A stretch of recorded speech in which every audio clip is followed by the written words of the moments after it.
Hi, everyone. So this next episode of the Adapt podcast is a great one, but we had some audio issues. It turns out the professional audio recording setup that we used failed in some way. So we tried to save it. The best we could do was optimize the room audio. And so it is listenable and it is a fantastic conversation. It's not the best quality audio, so I'm sorry about that, but I still hope that you get some real value from this great conversation with Jason Seel about this journey that they went on to merge two great businesses. So enjoy. Please give us your feedback, and I promise the next episodes, the audio will be great again. Hello, everyone. Welcome to the Adapt podcast. We are up to episode 7 today. And the reason for this podcast is just to discover some great stories about small, medium business owners and leaders and the journey they're on, and one of the challenges that they face in building resilient, sustainable businesses, some of the epic failures they've made and learned from, some of the creative ways in which they're solving problems, all whilst keeping people and culture at the core of everything. I'm stoked to have a pretty amazing guest today, Jason Seel, co-founder of Horizon Digital and currently the Director of Operations. Welcome. Thanks for making time for me. How are you? Yeah, I'm good. Thank you. Yeah, it's great to be on the podcast, and yeah, I'd love to share my experiences. So a bit of a talker, so I'm all right with that. And awesome. And you guys have had a pretty amazing story so far, so looking forward to diving into it. Do you want to just tell me a bit more about Horizon Digital? Yeah, sure. So we're like a digital transformation agency. Mostly I guess the core of our business is software development. But we do everything from a bit of IT strategy, commercialization work, and we do agile ways of working support, and we also have specialized recruitment as another arm of the business. And predominantly software delivery. It's like mobile apps, APIs, integrations, web systems, that sort of stuff. Right. So it's quite a broad area of expertise that you guys are able to span. Yeah, and I think that comes from, we have about just over 80 staff. Wow, so big team. Yeah, large team, so very diverse skill set. And that allows us to have access to a lot of the different verticals, I guess, in that industry. Yeah. And you guys got a mission of simplifying technology for businesses of all sizes. Yeah. Now, simplify and technology are not two things that go together for me often. Yeah. Tell me more about what's driving that as a mission for your business. Yeah, sure. I guess I answer in two parts. So one of the big things we're sort of focusing on talking about now is helping companies own the edge. So what I mean by that is if you have a competitor, if I talk about off-the-shelf software packages, let's say you're an accounting firm, you would probably use the same software as the accounting firm down the road because you buy it off the shelf. Now, in this sort of, I guess, more modern era, customers looking for more. They're looking to give your business that edge over the competitor. So we like to say we want to help people own the edge, and what that is coming up with something unique that matches the business process for that business, what makes them special, whether it's the way they interact with their customer, the way that they service the customer, whatever that niche is, their technology needs to help them be the best they can be and really own that edge. So that's where the sort of space we play in. And that simplicity. So basically, in my career, I've spent a lot of time, working with consultants and different software delivery teams. And there generally is a sense that technical people need to be talking in language or solving really complex solutions. But a lot of times they're just standard problems, and technology assists in that. And so we really pride ourselves on not overcomplicating things. So we like to do real work that has real value in the simplest way possible to help you own that edge, if that makes sense. And so using big words or big architectures or writing complex documents that potentially never get used isn't really our forte. We're more about what's actually hurting you right now. What's just something small something big that's hurting you, but we can make some small improvements to that can change the dial for you a little bit. Yep. And again, heading towards owning that edge, which is against your competitors. Right. And that And it sounds like something of a start small, start early, but start and then make meaningful progress in a direction rather than sit back, plan, strategize, make a project or a proposal bigger than it needs to be. Absolutely. I think a lot of times you'll hear people say customers never know what they want, and that's sort of touted as a negative, but it's just human nature. Like, it's hard for you if you're not in that space, you don't do it day in, day out. It's hard to imagine what's possible. Yeah. And so you're better off, instead of making a huge plan for a 1-year project where you're going to revolutionize the world, just fix one little problem at a time. That'll give you insight into how that went, what your customers are saying, get feedback, like deliver that piece, get feedback, and that will actually shape your direction for the next piece. Yeah. And so if you ask the client on day one what they imagine it would look like, by the time you've hit the 3 months down the track, that vision's changed. So you're just wasting time planning for something that may never eventuate. You rather just focus on the immediate problems. It also means if you get away through that and, let's say you've worked on, 3 or 4 major problems, that might be enough to turn the dial, enough for you to go, well, actually, I don't need to do any more right now. I'm just going to run the business a bit longer and I'll come back to this in another 6 months, rather than embarking on a huge transformation all in one go. And you're disrupted for that entire time. You've got the operational costs for that entire time. And then often than not, it runs over budget. You don't deliver what you want. It's a bunch of reasons. Yeah. It's a very pragmatic approach, very practical philosophy that you guys are applying. Yeah, and I think the best way to explain it really is, I say to people, some people have built houses with builders, and I was lucky enough to own and build a home. And one of the beauties of that is, you had like architecture documents about stuff happen, but when you're paying the contractor directly, like say an electrician, and they're coming in the house, the walls are already up, but they're cutting into the walls to put the PowerPoints in, and you're actually standing in the living room and you're going, well, actually, no, I don't want that PowerPoint there anymore, because now that I'm in the house, I can see that this doesn't work.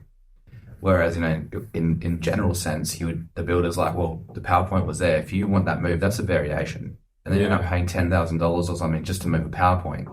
Whereas I felt like I was doing it with all the contractors. So my house was evolving as I was building it. Yeah. And so people's advice they gave me, if I think of other family members as customers, when they walk through, they're like, oh, the shower doesn't have a recess for my shampoo and stuff. So on the fly, you're down at Bunnings, you're buying a little insert, you're talking to the tiler, going, we need a few extra tiles. You're making those adjustments on the fly, so you get a better product in the end. Yeah. No different to software delivery. You can't possibly think of all the solutions and all of the answers up front, because you're going to miss stuff. You've got to go that pragmatic approach of, you start just on one thing, and as you go through that, you test it, you learn, and then you figure out, okay, maybe I don't want to do that anymore. Maybe we need to go this way, and you get a better product in the end.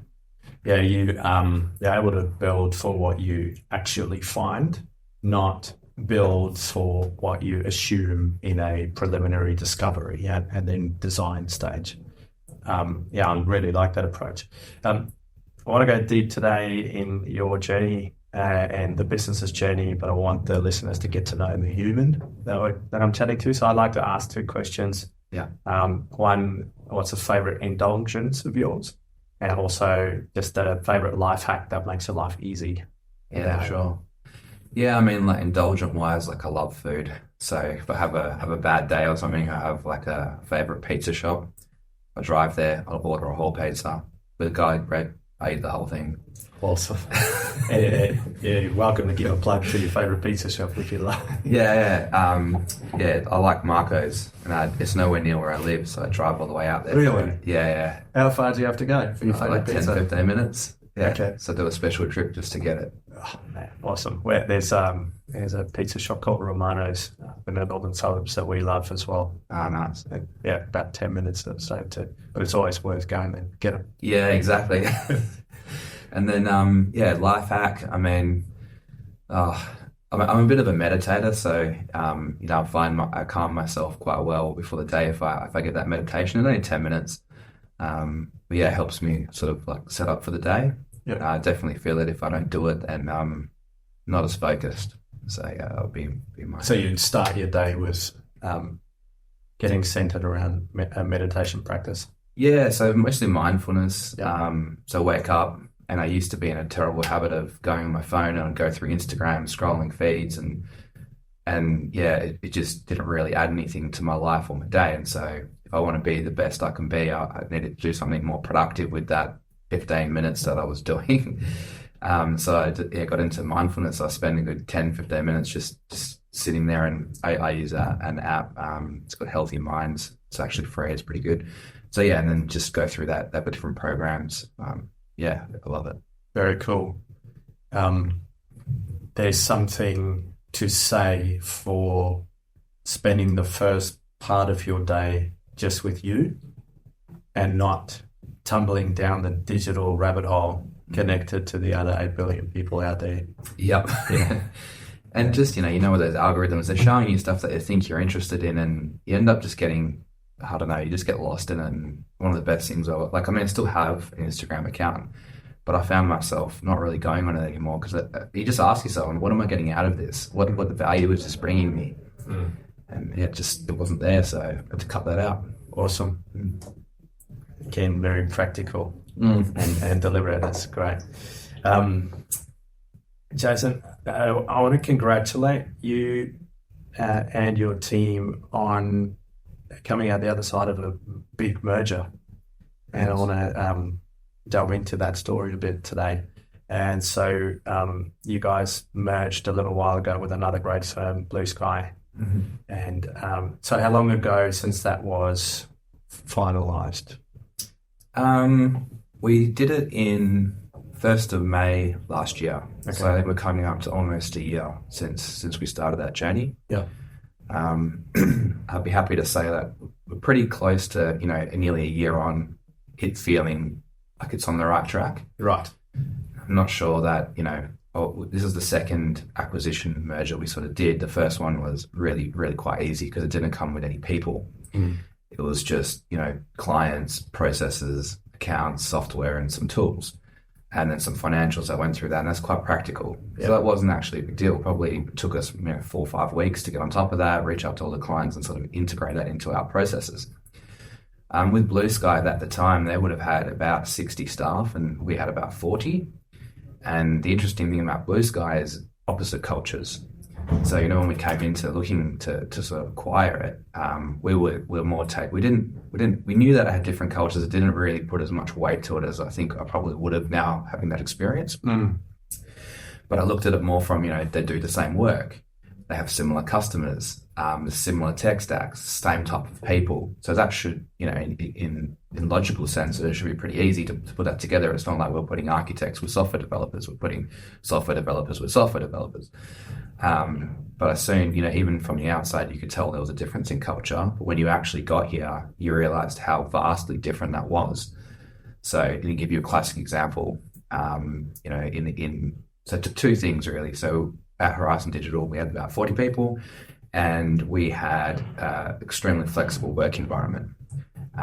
We didn't have set rostered working from home days. It was you worked from home when you wanted to work from home. Now, just because of the way our culture was, everyone that worked there wanted to be at work. And so 90% of the time, everybody was in the office. You didn't have to tell anybody that. They wanted to be around each other. They wanted to collaborate.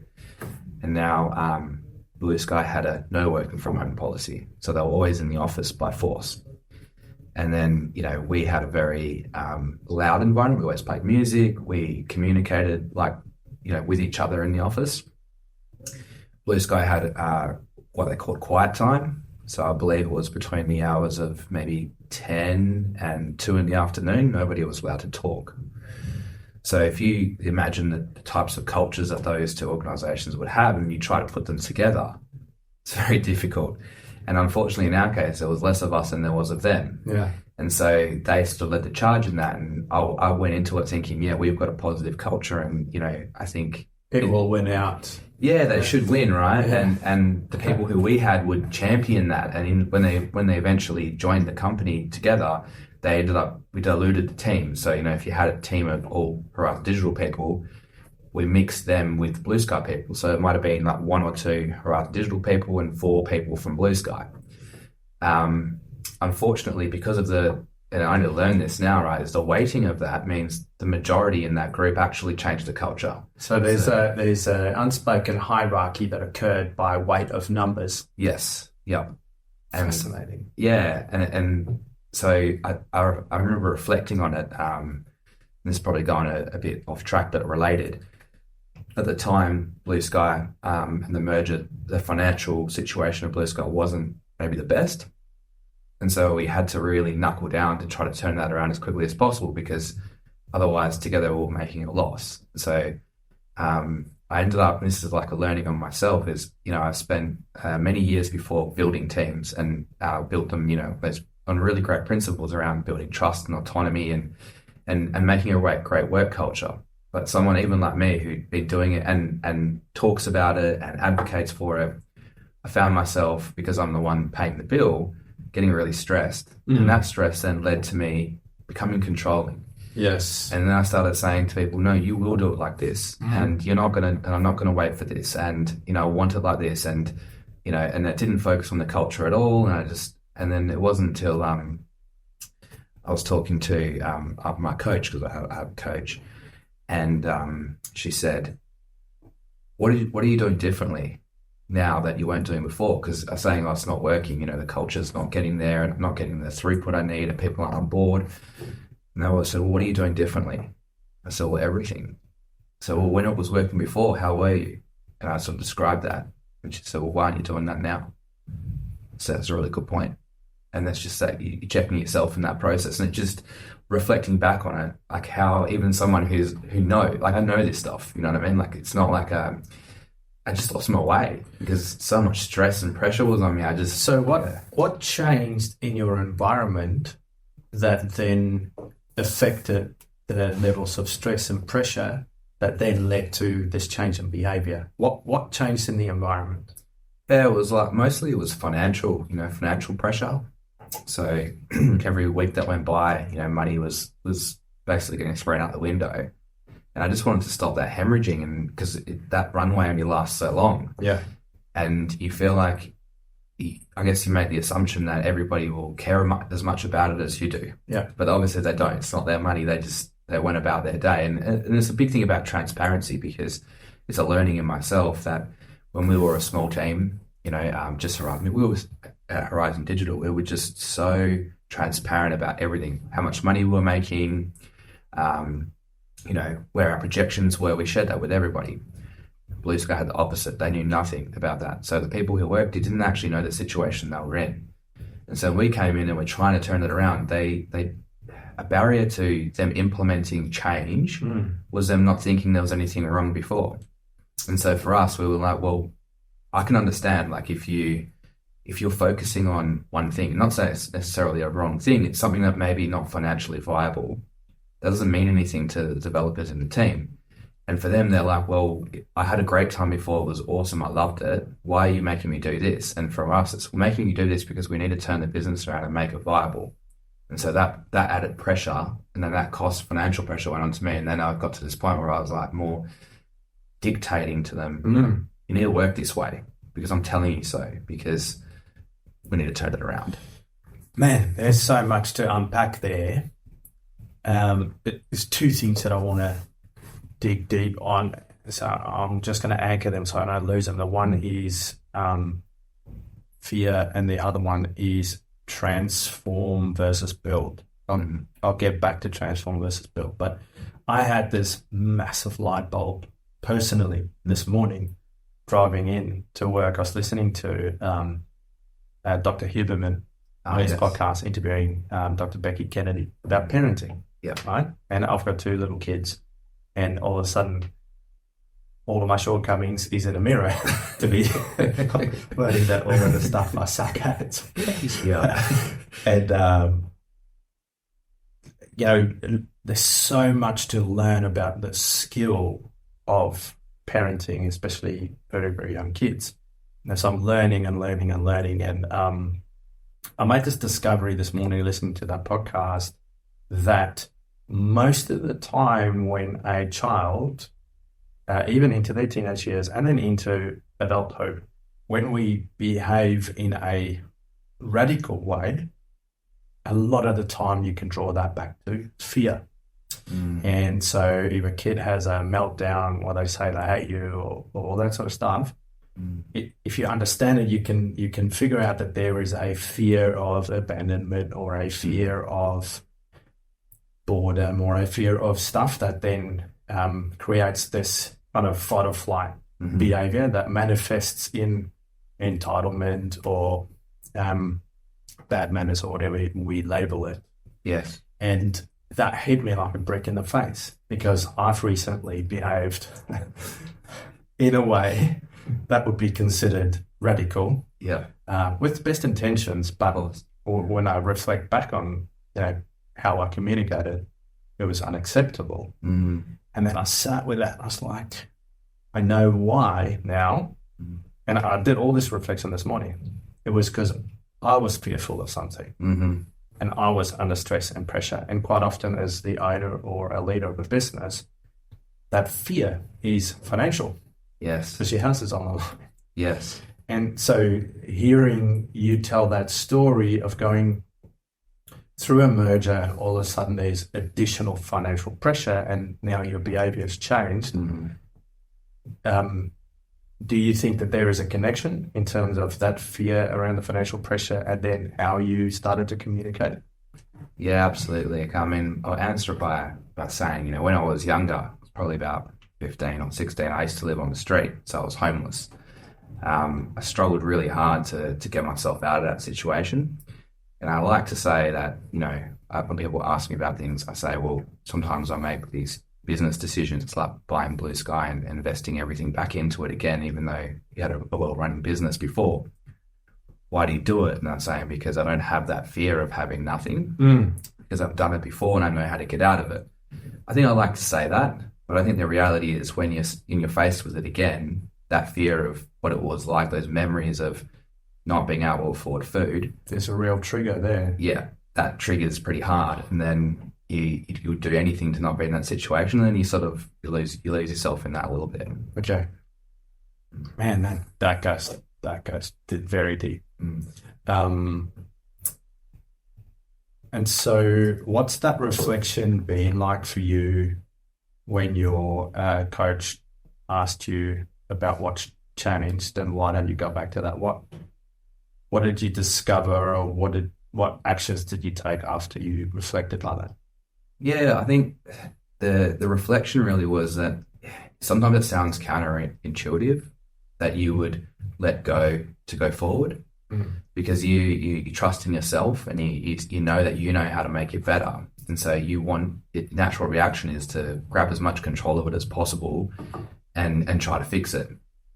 And, I guess it's just pure experience. So having done it the other way many times over, knowing that it is hard at first, but if you let it flourish, you let that trust and that transparency and that sort of culture grow, it actually turns around much faster and you'll get there much quicker, but it's counterintuitive. Yeah.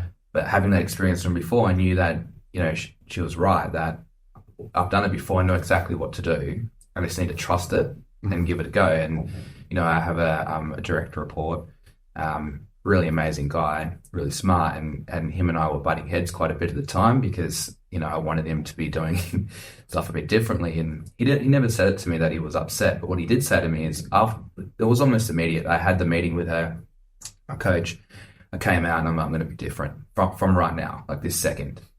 And that afternoon, he came past my desk and he said, I don't know what's different about you, but it's really good and I'm loving it. And that was like 3 hours later. Wow. So that's how quick you can sort of switch your mind out from where you were in this space to a completely different space. Cause it's not a really... See, that's fascinating because I think the prevailing sentiment out there is that it takes a long time to change how we behave. And you're saying, no, I did it right then and there, and it was noticed very quickly. Absolutely, yeah. So I think it takes time for a lot of change, but I think if you have the skills already, and maybe you're just in a mindset where you don't want to be. If you're really determined to get out of that, there's no reason why you can't do it that second. if you really want to. Mm. And yeah, that's pretty much how I felt. It's like I can't go another minute of being that person, because I reflected on, previous bosses I've had that behaved like that towards me. And what did I think about that? And I know that's terrible, right? I know that's not a good way to get the best out of people. I just lost my way. And then I just needed that, like almost like an electric shock, someone saying, what are you doing? And then go, yeah, you're right. So this history of yours of knowing what it means to have nothing and knowing that you got yourself out of that once before must mean that your approach to risk is different now. I have some of those, I guess, thought patterns in the way I behave. But at the same time, in parallel to you potentially, and I'm making an assumption, and then you tell me if I'm wrong or let's unpack it, but potentially being not so risk averse because you know what it's like to not have anything, and you've built your way out of it, so your appetite for risk is different. But then also you know what it's like to have nothing. You know what to go back there. Yeah, that's a parallel of sentiments that are opposing. Yes. Is that something that you experience, or is it one prevailing one? Or yeah, I would think it comes down to it's like choices, right? Like I think you can make that. So if I go back to when I was homeless, I did get a chance where, like, not long after that, I ended up getting a job at McDonald's, working night shift and going to school in the day, funding it myself. And it was tough. Between that, trying to find food, and then trying to save up enough to move into a share house, I actually had someone I knew reach out to me and say, why don't you quit your studies, studying a diploma at the time, it's a certificate to start with, it was in software development. And he said, I need an apprentice roof plumber, like putting gutters on houses, and I'll pay you, I think it was $400 cash a day. Very appealing, right? Because where I might have been earning $100 every 2 days or something like that, working all night, and trying to make it through that, sleeping in my car or whatever. And yeah, it just wasn't fun. And so it was really appealing, right? But I said to myself, like, is that actually the right thing for me? Is that actually what I want to achieve in life? It's the easy way out, and I've got a choice now. And this is why I find, like, a lot of people that I've met along my journey afterwards that have been in similar situations usually get a crossroad, and this was mine, where you give up and you do something, and that often probably leads you to not great things like drugs and just losing your way. Or you go, you know what? The only person that I can trust and that I can back is myself. And so I'm going to get out of this, I'm going to do something different, and I'm going to turn this all around. And that is the mindset that I developed at that point in time that I followed all the way through. And so talking about the merger and the financial situation and my risk profile, maybe good or bad, but I feel like in almost a sense of arrogance that I can get out of that. I can take on a business and I can turn it around. I've got that in me. I'll back myself. There's no failure here. I can't fail. I have to succeed. And it's that driver that just pushes me through. And so sometimes I probably take on too much because I maybe think I'm better than I am. Yeah. So far, it's generally worked for me. Yeah. So yeah. Okay.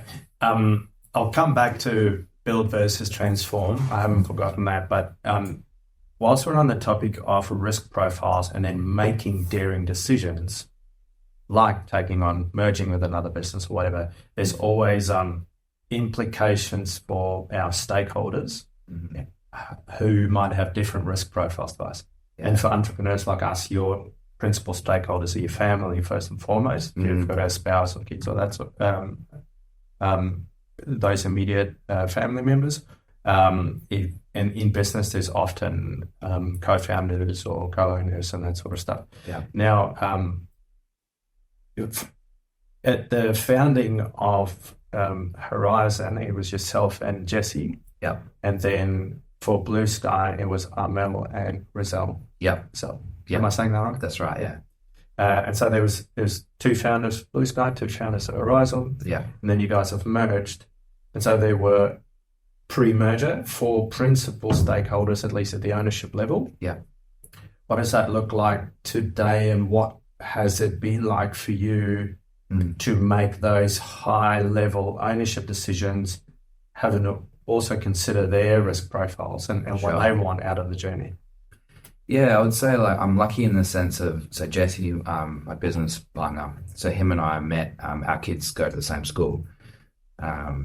So we met at Dad's Camp Out. And so those who don't know what that is, it's all the dads get together on the weekend and they camp on the Oval. We drink beers and have a good time. And no one really supervises the kids, which is, well, the mums. They entertain each other. Yeah, that's right. Yeah. And so we met because, we stayed up the latest. We ran out of beers and we were raiding other dads' eskies for beers and just having a good time. And so there was some synergies there where I learned early on that Jesse's upbringing was quite similar to mine. So both of us didn't grow up with the silver spoon or the golden spoon, whatever people call it these days. There's people who get opportunities in life that get given to them. And that's fine. I don't have any resentment towards them. It's just, it takes a certain type of person to go from pretty much nothing with no opportunities to make those opportunities and make them count. Real hustle mindset. Exactly. Just hustling. You got to graft for it. Yeah, everything's earned. Yeah. And, and we always talk about it, when we started in the early days, when we started the business, no one knew who we were. So you were coming up against people who, they went to a really great school, and they're potentially funded by their parents or someone else, and then they're going in, they've got existing relationships. So for example, if you went in and wanted to have a meeting with somebody and you were from, I don't know, Deloitte, everyone knows who you are. There's a whole bunch there. But if you cold call somebody or message somebody, go, hey, I'm from Horizon Digital, I want to come meet with you, that's way harder. You've got to convince somebody that these two blokes that come from pretty much nothing are somehow going to solve all your problems. That's the real hustle, right? That's where it's really at. And if you can do that, then from there you've got the building blocks to be able to do anything. So with him and I, going back to your question, we think really similarly. We have the same risk profile to a degree because, like him, he has that same thing where probably, I don't know if it's appropriate to say or not, but yeah, he didn't have much money growing up either. His dad was never around. And so he knew what it was like to sort of make the most of every opportunity you could. And so that means at the same time, we want to, I believe this is what we have in common, is we want to build a legacy because we want to prove to ourselves, and it's probably a bit deep, but I want to prove that I'm worth something, that I can actually make it in this world. And that's like a really strong driving force, because when I was younger, there was an opportunity where people were like, oh, you end up in jail, or you'll do this, or you'll do that. And I want to prove them all wrong. Yeah. And so we were good, really aligned on that. So we hardly ever we disagree on stuff, in our old office, I really wanted a neon sign, but it was $800 and we didn't have the money. And so he basically was arguing with me about it. So I let it go, probably right to spend it, but we moved into this office and doing a lot better, and I've got a neon sign now. I got the neon sign eventually. But he was the one who came to me and said, you want your sign now? I'm like, yes. So there's that. And then, if we go on to the other founders of Blue Sky, so I think that's quite interesting, and it's probably something that happens, I've seen happen a few times. You go on a journey. For us, we've only been around 3 years. And so we're very much in the thick of it. We're not really tired. We're still really into it, happy to keep hustling, happy to take those risks, really work through it to make something happen. Both Rizal and Amel, they were running their business for about 9 years.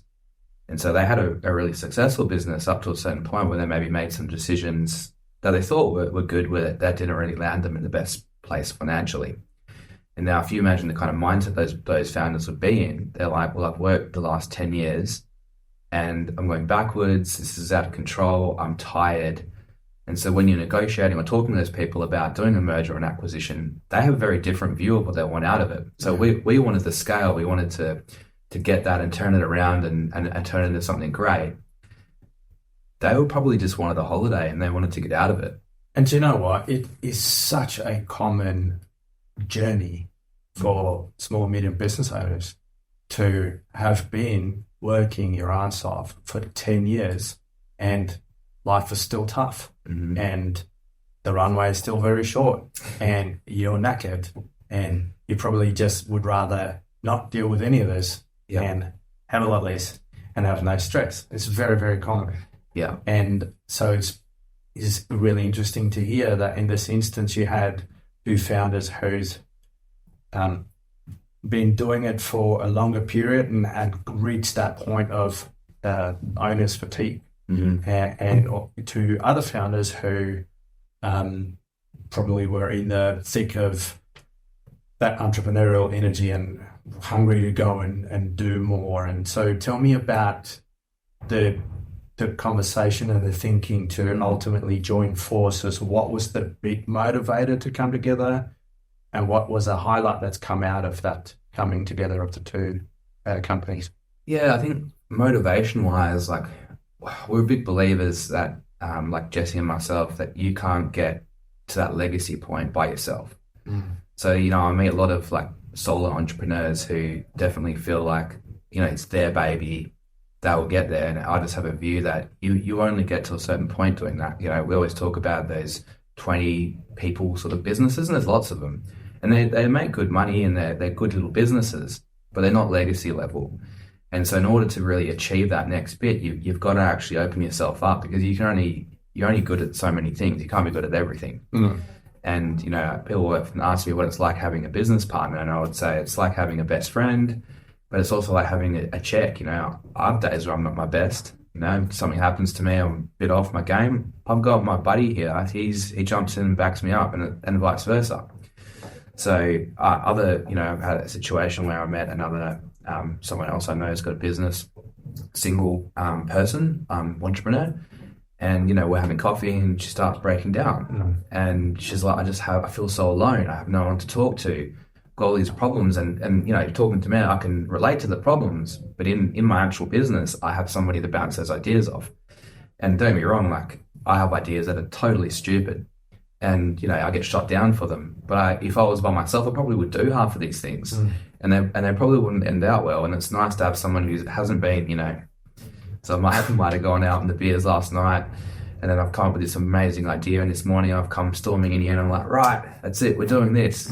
And, You've got a counterweight. He's going, what are you talking about? Like, we're doing this. What do you... Get out of your head, and it sort of like puts you back in balance. So you do need that. And I think that's one of the beauties of that synergy. And so with the conversation around like Riz and Mel and those guys, I think they were looking for an out.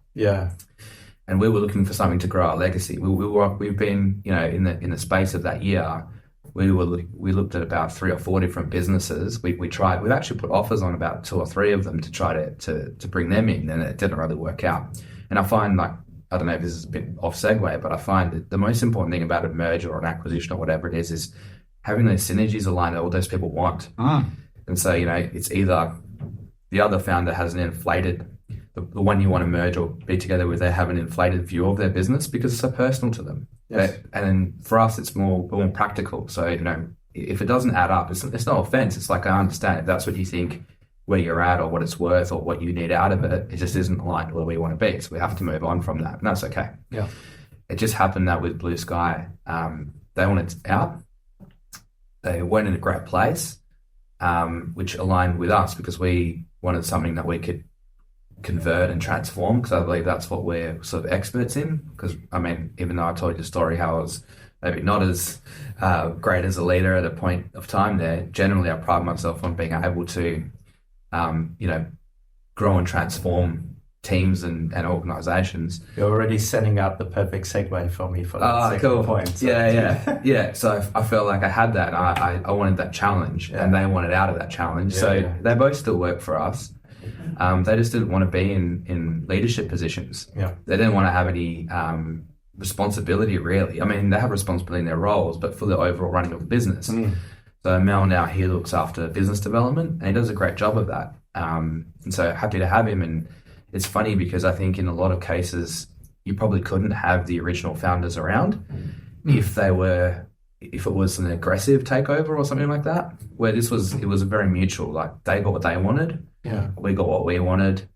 And so we can all sort of live harmoniously in that situation. It's I'm lucky enough to know Amel and Rez both, and wonderful humans. I really like them, and very impressive what they've built over that 9 years in Blue Sky, and which has really set you guys up to take that legacy step. But also it is a real thing for people who own a business. Actually, what they want is to be an expert technician or an expert craftsperson. They don't want to lead or run a business. It's just not what makes them happy. Yeah. And it sounds like there's been a real alignment of wants in that you and Jesse, what you wanted was to build, lead, transform, grow, create a legacy. And what Amel and Rez wanted was to focus on their craft and the things that they're really passionate about without having to have the accountability of leadership or... Exactly. Yeah. And I believe when I've talked to Mel about it, because he sort of was the managing director, he sort of fell into it. Like he was a software developer like myself very much, but he actually really likes that. And he likes people as well. He likes that communication, but he doesn't like running the business. Yeah. He had no choice because they just grew to that size, and he ended up taking on this role of the MD and having to do all of those things. But I never liked it. Very, very common tale for owners. A lot of SMEs get started because somebody is a technician, they're good at a skill or a craft, and then they do that, and then there's more demand, and then they grow a team to serve the demand, and then before they know it, they have a business and they have to lead people. Yeah. That's not necessarily what they want to do. Yeah.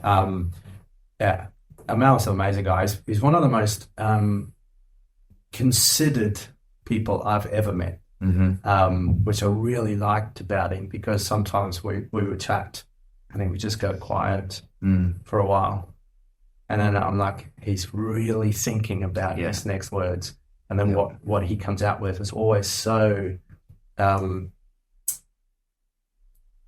the money, sophisticated almost in terms of his interpretation of a moment and then how to lean into it.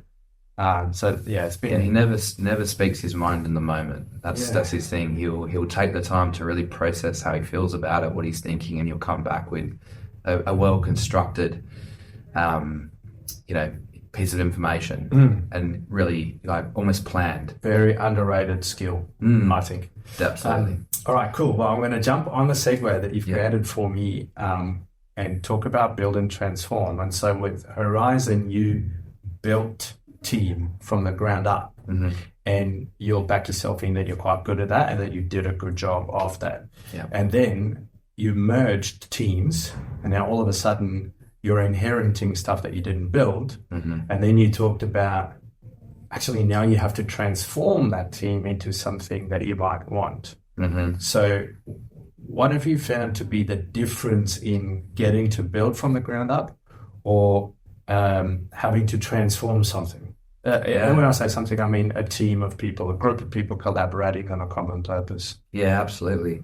I mean, it's sort of like, if I answer that with a bit of an insider mind, I've worked in other places before where they've gone through mergers or changes in team structures. And I would say in general, I don't think there's probably not a good merger. It's always difficult. And feedback from the team is, from people who've been through them, is they say this is probably the best one they've been through. I don't think it was perfect. I think there's learnings from that and how you might do it differently next time. But what I have seen is in some cases, not us, but other companies that have gone in and taken over something or merged something, they usually remove a fair bit of people quite early on.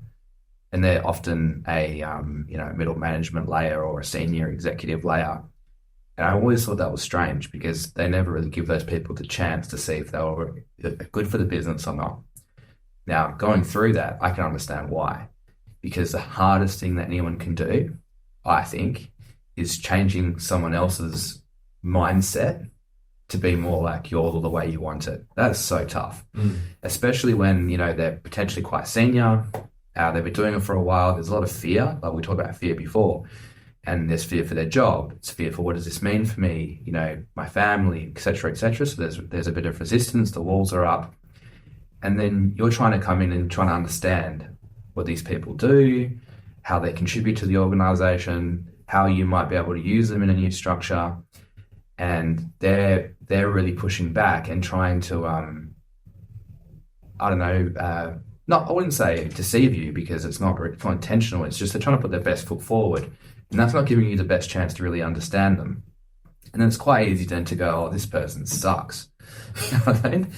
And so I'd say for us, we really made sure that we gave everybody a shot. Even when there was resistance or pushback, rather than make an assumption on the person, you just create the space to let it play out. Yes. Okay. And really take that time to understand it. And I think, from anyone who might consider doing a merger or acquisition, I would say that's the longer road. Yep. I think. But it's potentially the better road. But I think from where we are now, I look back and some of those people that I thought, and some of it was they're in wrong positions. They're in wrong teams. There are many reasons why they end up where they are, and some change to that, they end up flourishing, and that's really great. But you have to, as a person taking over that, there's an inefficiency there that you're wearing.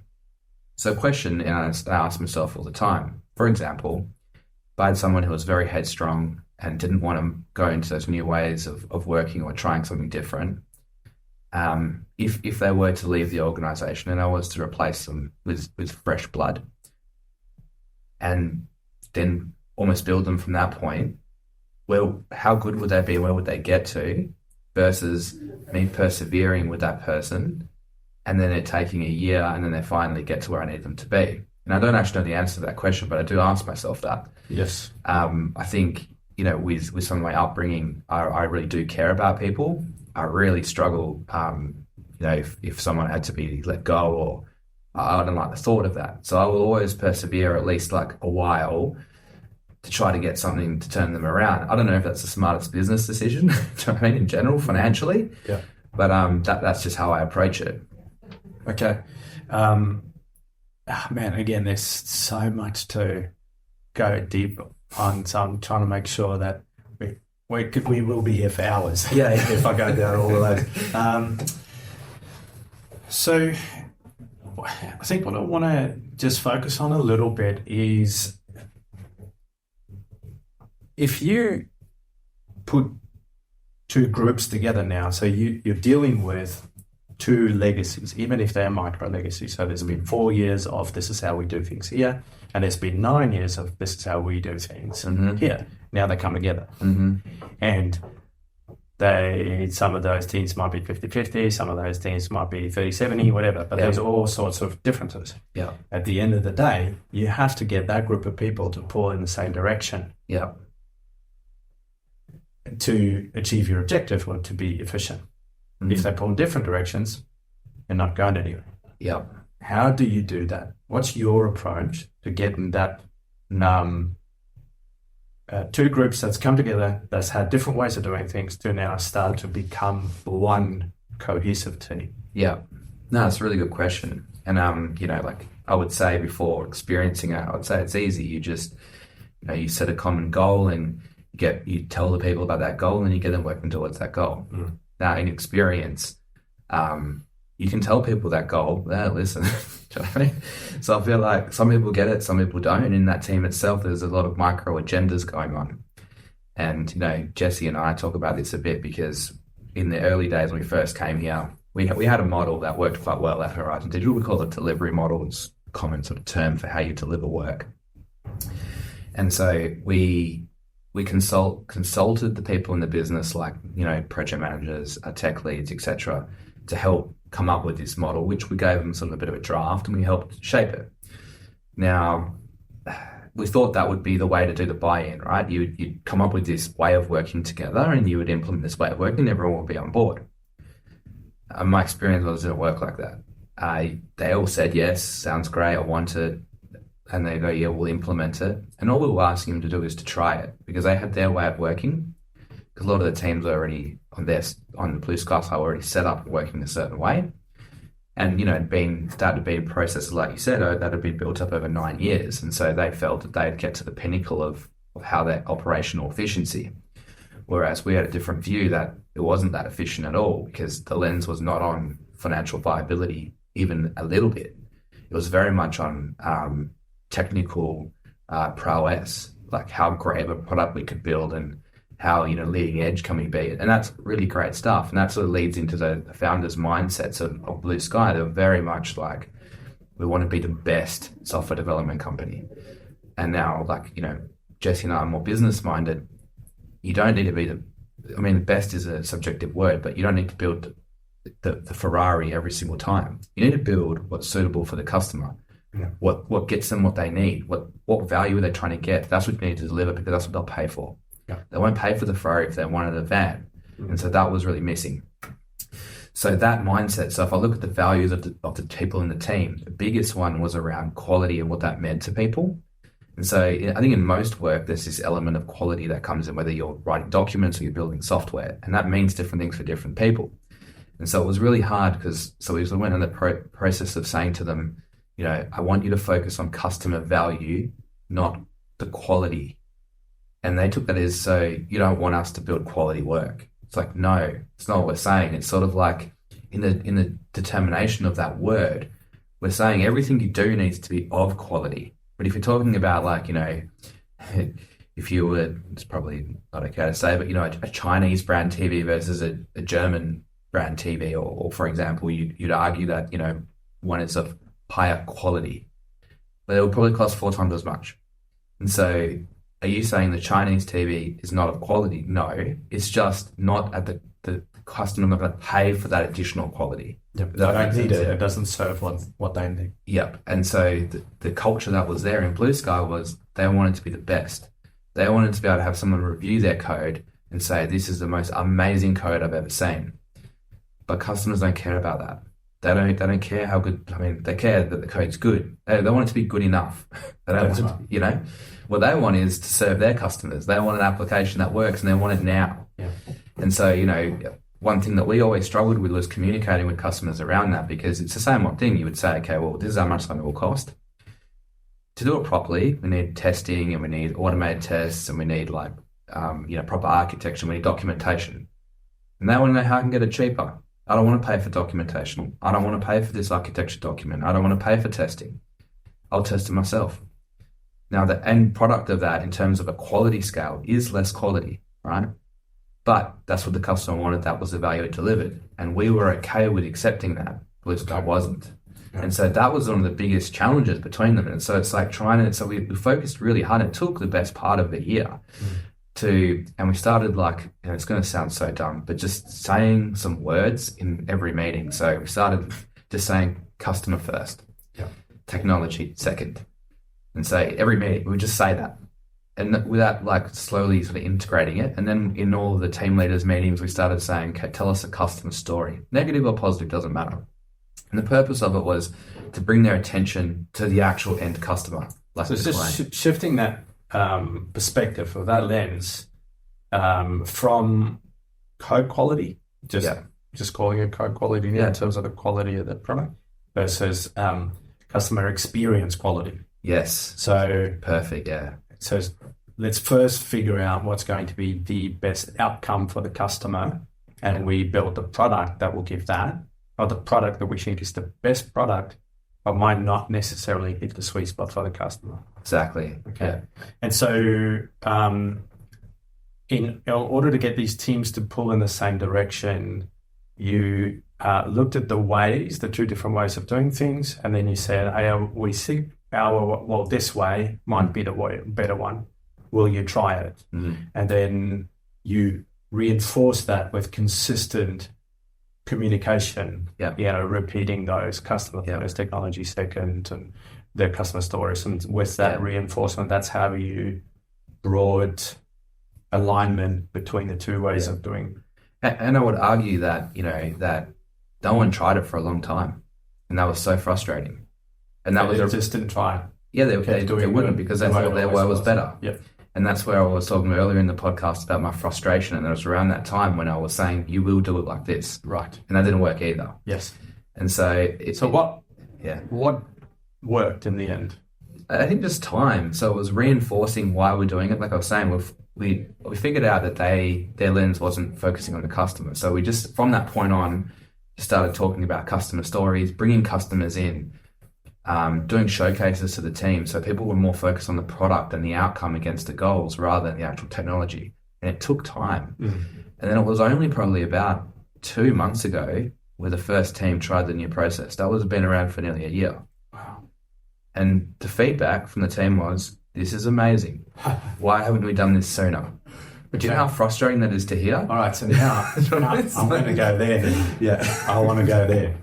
So, being business-minded and having the head for business success and efficiency that you have, looking back on it now, taking a year before your people try this other way that you had a lot of confidence would be better, and then they try it and they go, oh, wow, this is better. That's a year wasted mostly. Yeah. What would you do differently next time to get them to try it sooner? Yeah, like I've reflected on this, and I think, so when I mentioned earlier when we came, we sort of blended the teams together, and the purpose of that was we didn't want it to feel like us and them. Now, reflecting on that, I think I still would do that to a degree, but I would have a team that sort of worked how we wanted them to work to stay independent.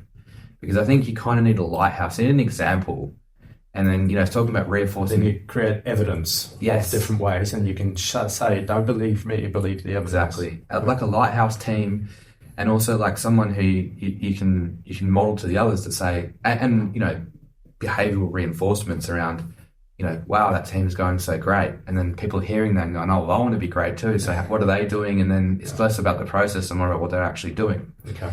And so now the uptake's much higher, I think, for a few reasons. It's been time. People are focusing more on the customer. But also they're seeing this team and they're saying, oh, how are you doing that? Even though we've gone and we've got the process and the model, but maybe I understood or, didn't really give it the weight it deserved, that it actually potentially is quite complex for people. And one of the things with Blue Sky is they had a lot of people who this is their first job.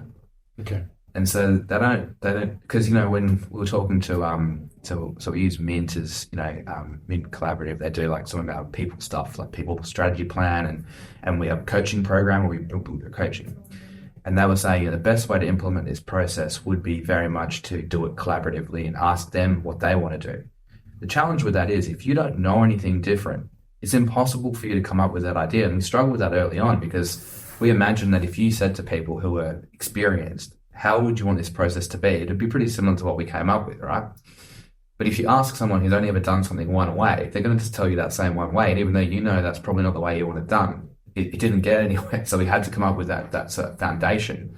But then it was our foundation and then that buy-in for it. So it was quite tough. Yeah, that's where the rubber hits the road with showing leadership, is to say, to find a way, because it's, I guess, draw this back to parenting. Like, our kids don't know what we know because they haven't had the experience. And if you ask them, what do you want? They'll say, I want this. And then our job as leaders in the family are to say, there is a better way, and I need you to do it this way, and this is why.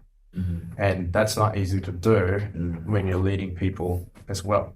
Yeah. I'm wondering, you had reasonable confidence that this different way that you guys approached delivering value to the customer through the products that you built, you had real beliefs that was going to be a good way to go. Yeah. And so your approach was, how do we get everybody in that team to follow the way that we think is going to be the best way? Yeah. How do you still stay open to potentially learning better ways or better things from another way of doing things? Absolutely. Because we don't have all the answers. Absolutely. And from the very beginning, we were pretty clear with everybody that it won't be so we knew that the process we were running before wouldn't be exactly right.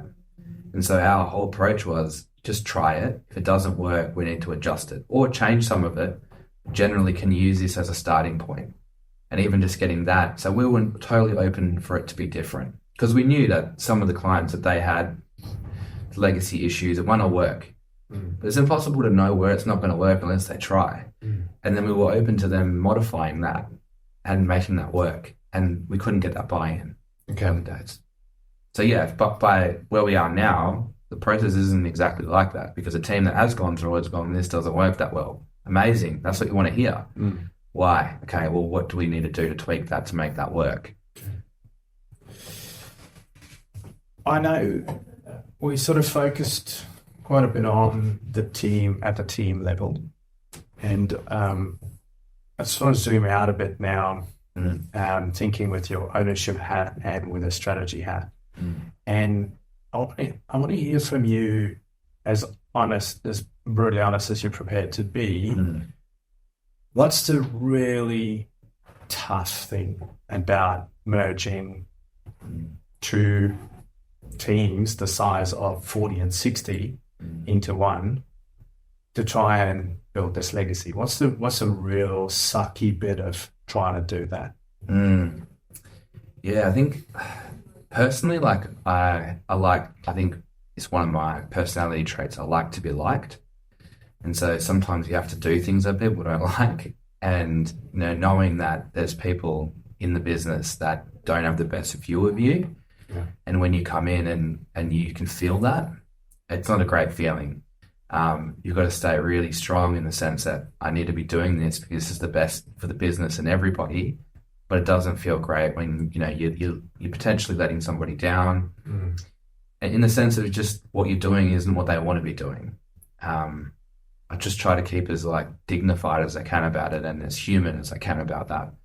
But yeah, I really struggle with that. Yeah, wow. I mean, that's something that I connect with a lot. So I think I'm a lot like that as well. I don't like conflict, although I'm prepared to have it, for the best outcome of my team or my family or whatever, but I hate it. And also like people to like me, and I hate the feeling that somebody might think ill of me.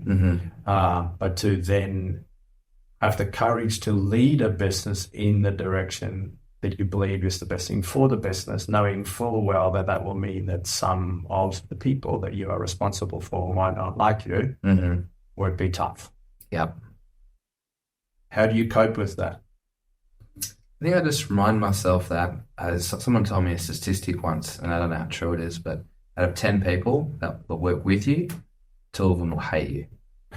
And so I don't know how true that is, but in my mind, when I think about those things, there's 2 things I always, like Jesse and I talk about is, I think as a leader, there's always a power imbalance, right? So you have a lot of a power or a lot of influence in your own company.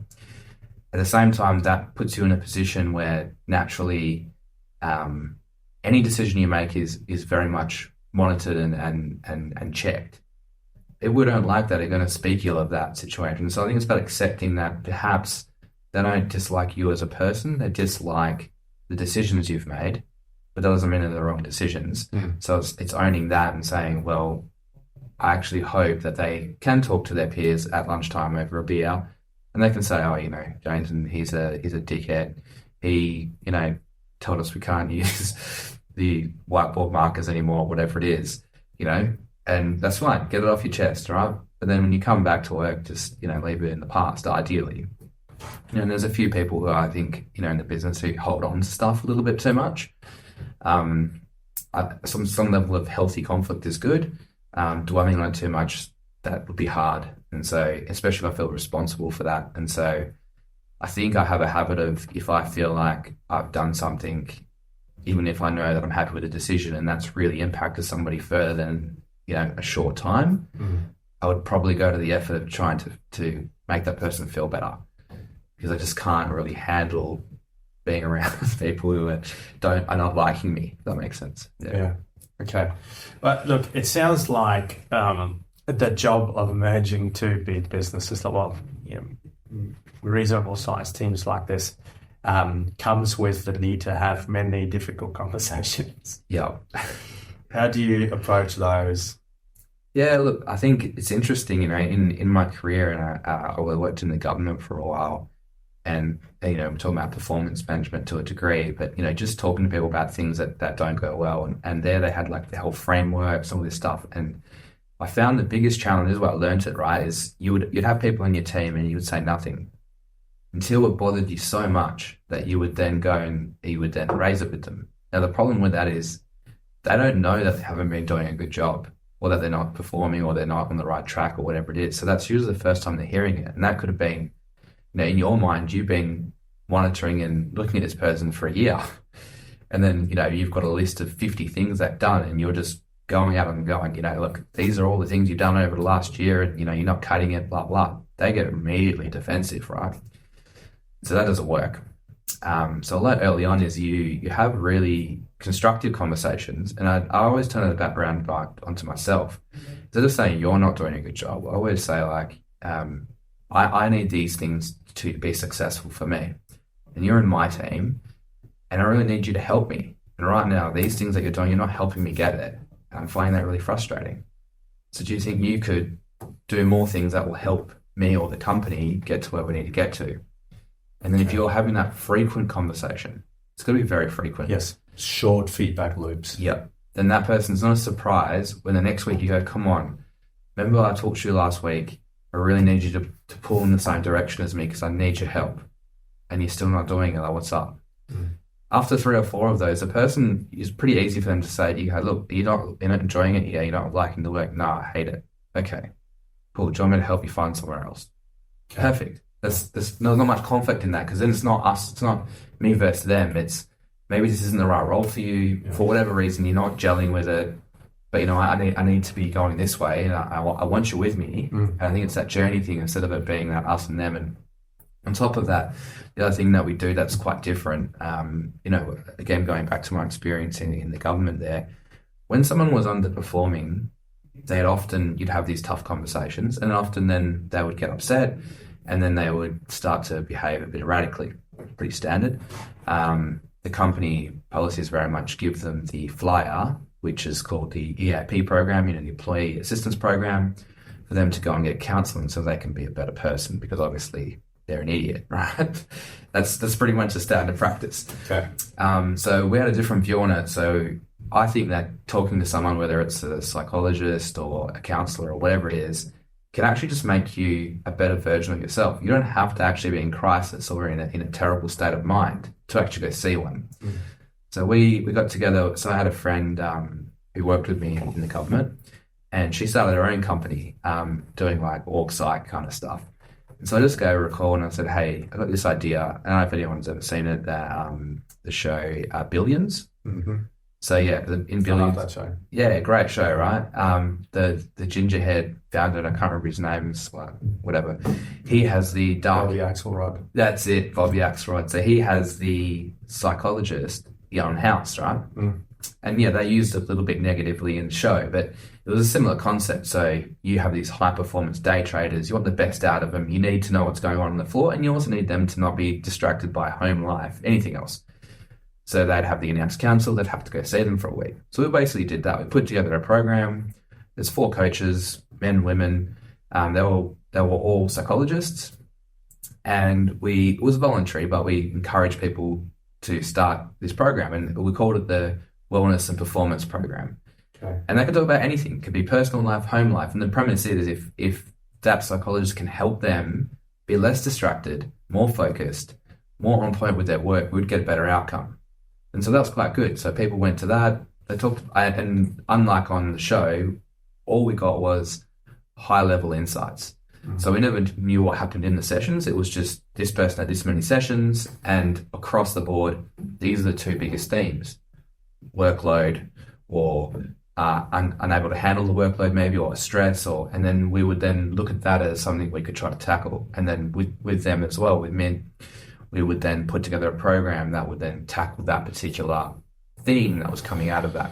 How do you approach it so that your people feel comfortable to be honest in those sessions, knowing that the high-level outcomes makes it back to the leaders? Yeah, look, I mean, we were pretty clear with the provider that, like with Mint, that we wanted to make sure that they felt like it was a safe environment. So we let them come up with the rules that we all had to follow, including Jesse and myself. And so 2 things: we both joined the program to show them, like leading by example. It's for everybody. It's like, I want to be the best version of myself. I'm going to go. So we were in there. We had coaches. That's what I was talking about earlier when I said I had a coach. It was from the program, right? And so I got a lot out of it. And Did you guys share your high level findings with the team? yeah, it all came together, right? And so we very much drew a line there to say, like, you need to handle that as independently, because otherwise we'd lose trust. And so those findings would have been incorporated in all of that. Okay. Yeah. Very, very cool. I asked you before, what was the real sucky thing about this? Let's go positive now. What's been great about this merger? Yeah, I think feeling like we've made it. I think feeling like we went through this journey and if I go back to when that point happened, so Jesse and I had a conversation, we're sitting down, we're having a beer, and we knew this opportunity was on the table. And so we said, look, okay, we're either going to put, at the time we were making good money, life was getting easier, we had no debts or anything, it was going great. Do we put everything, we saved up some money, do we put everything we got in our bank accounts and everything we've worked for the last 2 years into this thing that may not work out? And why do we want to do it? And so we had that conversation, and that was a tough one because, we were both, like I was saying before, we have this perverted risk profile potentially where we're like, yeah, look, we want the legacy, like, let's go for it. It only took us 2 years to build that. If it all turns to shit, we'll just do another one or start something else or whatever, or we back ourselves in. We can do it. We can do anything. So, but we were good enough to go, you know what, like, we're not the only ones that are part of this journey. Like, we're on board, but we actually can't do it by ourselves. So we went to the team actually and said, look, this is the opportunity. What do you guys think? It's going to be, and we said to them, like, it's going to be a really hard year. You're going to hate it. You're not going to get the attention from us. The processes are going to suck. People are going to be potentially horrible. It's going to be chaos. It's a year. Can you do a year? And we asked them all. Otherwise, we're just going to stay the way we are because we've got something great here. Yeah. Every single person said, let's do it. Wow. So we just were like, cool, let's go for it. That's amazing. But it's funny going through it, right? I remember the conversation, and I have had to remind people in my team that came from there when they're like, oh, when is it going to get easier? Oh, this is horrible. And do you recall the conversation we had?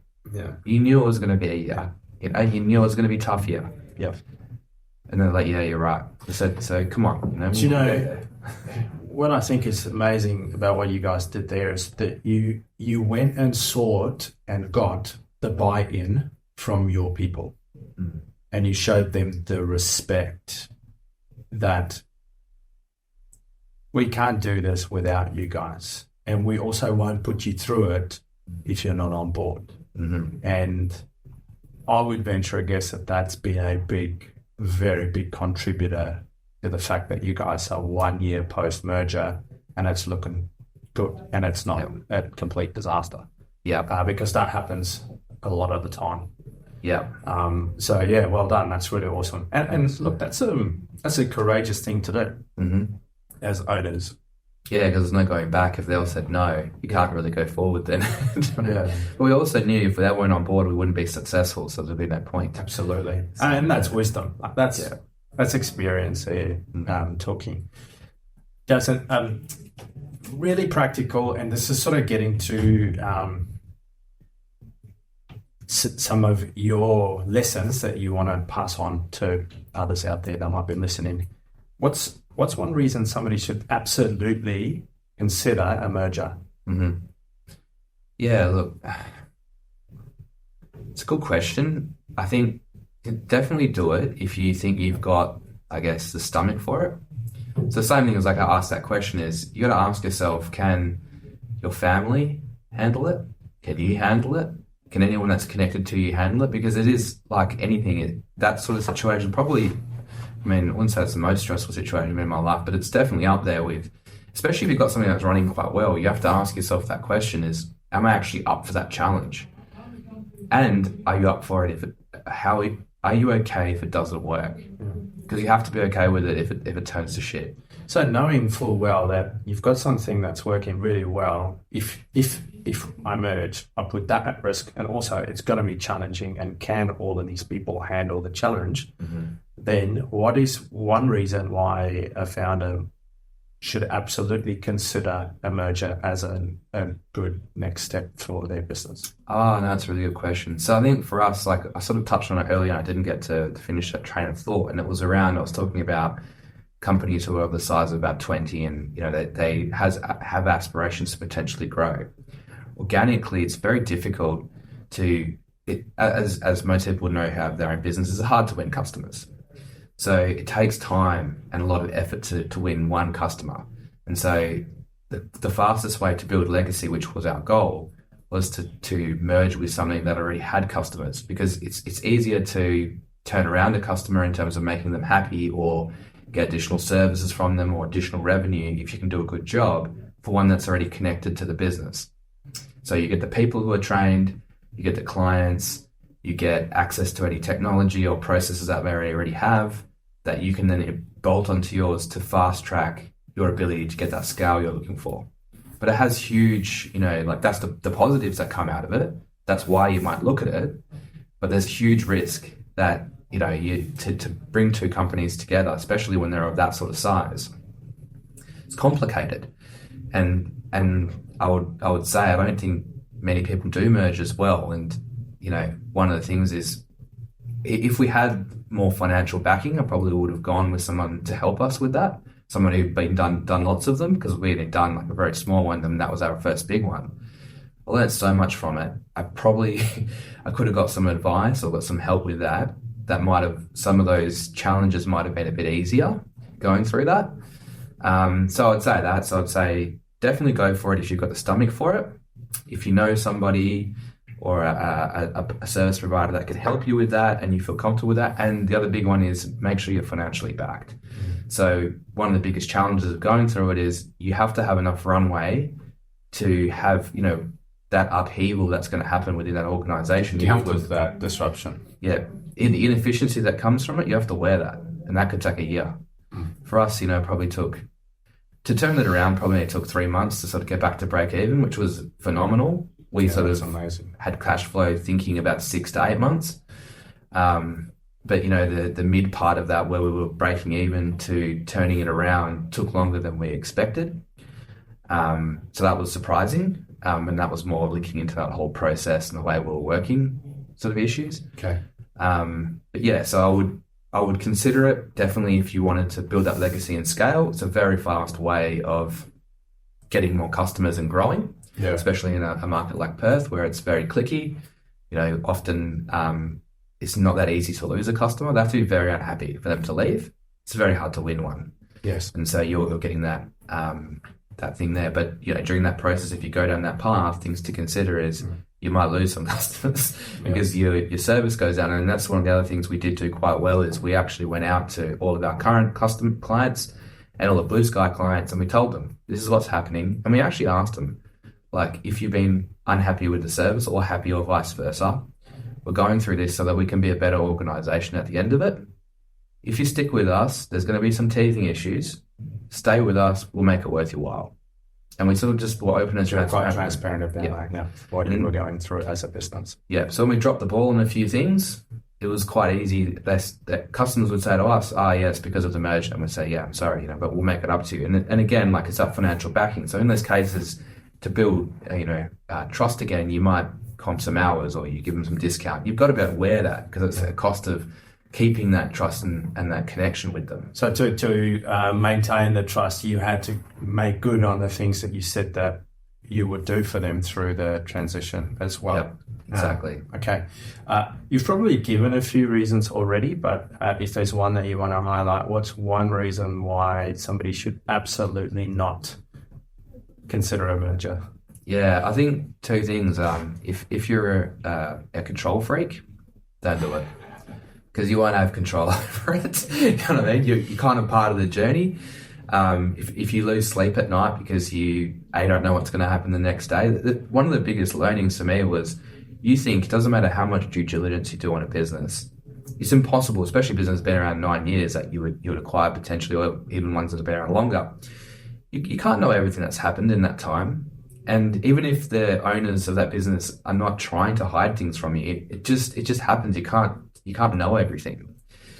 And when you take that on, it's just every week that went by, there was a time there where every week a skeleton was coming out of the closet. And I just remember thinking to myself, when will it end? When is it going to stop? And each one of those skeletons requires some sort of solution, some sort of financial, payment or something to solve, or some legal thing or whatever. And it was just always, and it wasn't simple challenges. They were quite difficult. And so if you don't have the stomach to go to sleep at night after knowing that tomorrow is probably going to be another skeleton and who knows what it will be, don't do it. Yeah, no, that's really right. Because that's true. I mean, you can do a lot of due diligence on. It's the same in relationships. So this is what this is all about, right? If you're merging with another business, you're merging a bunch of people. It's a lot of relationships. Merging businesses, you are dependent on the relationship with the people who owned the business before you. And you can do any sort of due diligence you want on a relationship with another human, but it's not until you spend some time together where you discover, the whole spectrum of the truth. And it's the same, you think about bringing businesses together. How do you make sure that you're up for the discovery post-decision, knowing that it's going to happen? Yeah, well, I think, like you said, if you think about all the factors in your life that are important to you, I think if you have anything else going on in your life, it's pretty big challenge. Like if you're going through a separation, or your kids are very difficult, or you've got other financial issues outside of anything you're doing with the business, that's going to add significant strain, and you're not going to be your best self. I would say for any business, it's the hardest thing one could go through for the team itself, but also the owners of the business. You've got to be on your game. And you've got to make sure you've got the cognitive capacity to take on this new journey. Don't go into it when your mental load's already full. Exactly. Yeah. And, I just thinking on the fly here, I don't know if it exists or not, but if there were things you could do to prepare your people more before you went into it, because I feel like, for us, it was a bit rushed because the timing of it had to happen quite quickly. But we knew about it a bit early, like our people knew about it probably a little bit before the people that were at Blue Sky. And, if there was something I could have done, because I knew we talked to them about how hard it was going to be for a year, but I didn't really, if there was a way I could prepare them with some tools or some anchoring. Match fit or match ready for this. Exactly, to take that on, that might have been a good thing to do. What would be something that you think if you could equip your team with X to put them in a better position to withstand a merger, what might it be? I think it's like being really resilient, and so almost like shaking it up. So I think a couple of things: being resilient and being really open to change, even change for the worse. Because I think what I didn't anticipate was I thought the good culture we had would resonate through and we'd keep that sort of alive, but it was very short before that sort of died. And so all of that really good work that we had disappeared almost immediately. And those people who are already going into like a really tough situation for a year have just given up like a really great environment to go into something that doesn't feel that great.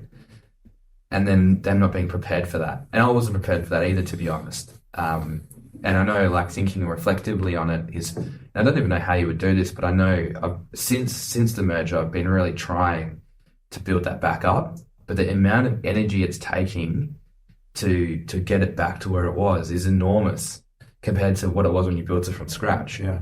And it's almost like a weekly thing you're constantly trying to do. And I always feel like somehow it lands on my shoulders to be responsible for the culture. And I don't agree with that. I try to recruit people to be like, come on, help me. And, you'll be like, I had a team, right? Here, where I said to them, I've got a soccer table, like a football table. I said, they said, what do you want the focus to be for us for the next week? I said, I just want you to play each other on a soccer table, and I want to know who the winner is. Not one of them did it. The next week, we had our catch up again. I said, who's the winner? So we didn't do it. We didn't have time. I said, we got another week now. The only thing I want you to achieve this week, the only thing, is I want you to verse each other on a soccer table. They didn't do it again. And then they gave up. And that's the kind of example I'm talking about. It's like, I feel like I'm pushing stuff uphill because I'm like, what about it is that situation? People say, being the founder, you have a lot of influence. I was very clear about what my expectations were. It wasn't even hard. It would have taken maybe an hour all up of all of their time. and they couldn't spend the time to do it. I don't know, because they didn't value it, or they thought it was a trick. I'm not really sure. But those are like little examples of things we've been trying to do that haven't quite hit the mark. And the reason for me doing it is I wanted them to bond. I wanted them to get to know each other better. I wanted them to have some fun. I wanted to bring a bit of culture to the office, a bit of a vibe. And I can't do it by myself. Like, I can't be the only one. So, yeah, I mean, this is great. Building a lasting culture, or building a culture beyond oneself, is a very, very important principle to instill in a business when you're trying to build a legacy. If you're trying to build something for the long term, it can't be all dependent on you, because the moment you have a life event or something happens, it falls over. Yeah. And you need to create a culture of, a leadership around culture that spans past yourself. So you made the comment that it was all sort of dependent on you. How is this going for you now in terms of trying to recruit people to help you build the culture in the organization? So it's not just you pushing that cart along. Yeah, look, I've gone a little bit of a way down that. So I've got a couple of people who are now helping out with that. Still nowhere near where I need it to be, and the culture's still not where I would like it to be. I'm being kind to myself and saying maybe it's because of the merger, I need a bit more time. And I know, because again, like what I was saying earlier, it's not like I haven't done it before. So I do know the things I need to be doing. It just seems to be taking a lot longer to penetrate through. Do you think it's more complex because of the size differential now? Absolutely. Yeah, I think there's a few factors. I know this is a totally different topic, but like, the working from home thing and versus in the office. It's especially when, talking about that and talking about, things to consider. We brought in, because when we had Horizon Digital, we worked completely flexible, and then here they didn't. And so it's a funny thing that happened, right? They weren't allowed to work from home. And we actually wanted to to change that culture to be more autonomous and more trusting. We wanted to bring some of that in. So we said, okay, well, this is how we work. You can work from home whenever you like. Didn't envision, because of the way that, I mean, maybe they didn't feel trusted, or there wasn't that good culture there with the Sky people. The second we said that, they just all disappeared. No one was coming in the office because they didn't see the value in being around each other, right? Whereas I've never had that problem before. And so you're sitting there and Rizal and Mel were like, I knew that wouldn't work. And I was like, no, it will work. And it was the arrogance. It was like, no, we need to trust people. They're adults, blah, blah. And I totally misread the situation around how non-trusted these people were and how maybe unfulfilled they felt. Yeah. That they thought, here's something I can take. Yeah. And I'm going to just take this and run with it. Now. Yeah. They just took it and ran. And so we had to then go and implement rules around it because it was so ridiculous. Yeah. And I never wanted to do that. I always said to myself, I'll never put in a rule like this. Yeah. I had to, because it just didn't, the culture just fell apart. If no one's around, no one can, just amazing, right? So I reckon we can do another episode just on building culture across the size of team that you've got now post-merger. Yeah.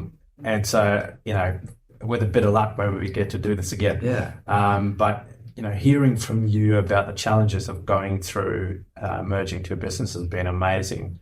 I think our listeners are going to get a lot of value out of that, because I think there's a lot of small businesses that are out there thinking, hey, I want to build a legacy. I would like to grow. I would like to extend my impact on my reach. And knowing that a merger is an option, but being able to hear from somebody who's done it and get the warts and all truth about what they should expect would be really beneficial. So thank you for sharing that with us. Thanks for having me. I know you're building a business for legacy, so that's something for the long term. Have you got a tip or a lesson or a bit of wisdom that you can share with anybody else out there who's trying to build a long-term resilient business? Yeah, sure. I'd say it's kind of like when you invest in the market or into housing or whatever, you have to have a longer term view. So I think two things is, like, even though you have a legacy, always have like an idea of an exit, and then always have an idea or an option. Always be open to opportunity. I know that sounds like a no-brainer, and what I mean by that is, one thing that I think we do quite well is when opportunities come across, you may or may not be ready for them. But sometimes these opportunities don't come across your desk or across your face every day. So have the mindset of when an opportunity partakes, be curious, go into that, explore that, think outside the box, because there's so many different ways. People get confused unless you go through it. You don't realize that these structures can be put together in so many different models. There's you can have shares in companies, you can buy them outright, you can have partnerships, there's so many things that you can consider in that space. It doesn't have to be so black and white. And so be curious about who's out there. If you're looking to grow and build that legacy, who's out there who has synergies with you. If I talk about Blue Sky, I met Emil a while ago, but before we even talked about, an acquisition or a merger, we were working together. And so you would argue that we were competitors. Now, I have a strong view that, especially in the Perth market, I don't believe we have competitors. There is enough work here for everybody. I believe we're stronger together. And so Mel and I had that view together. So we actually talked quite openly about who our clients were, what we were trying to achieve. And it turned out we had slightly different markets. We were doing slightly different things. But I actually, in the early days I talked about the delivery model a bit. I gave that to him and I said, if you want to implement something similar, this is how we do it. And vice versa, they gave us some stuff around quality, and I thought, hey, that's pretty cool too. And even though we're sort of competing in the same landscape, we're supporting each other. And then that later on grew to us realizing that there's some real synergies between the businesses that we could probably bring this together, and then the stars align. So I guess what I'm trying to say is if you're open-minded, even with what you perceive as competitors, they might not be. They might be the same company one day. And if you're open to those conversations and you're being transparent and really, really open to thinking outside the box, some great things might happen to you. Maybe not now. Maybe it's in 2 years' time or, yeah. Yeah, that's great. Really great advice.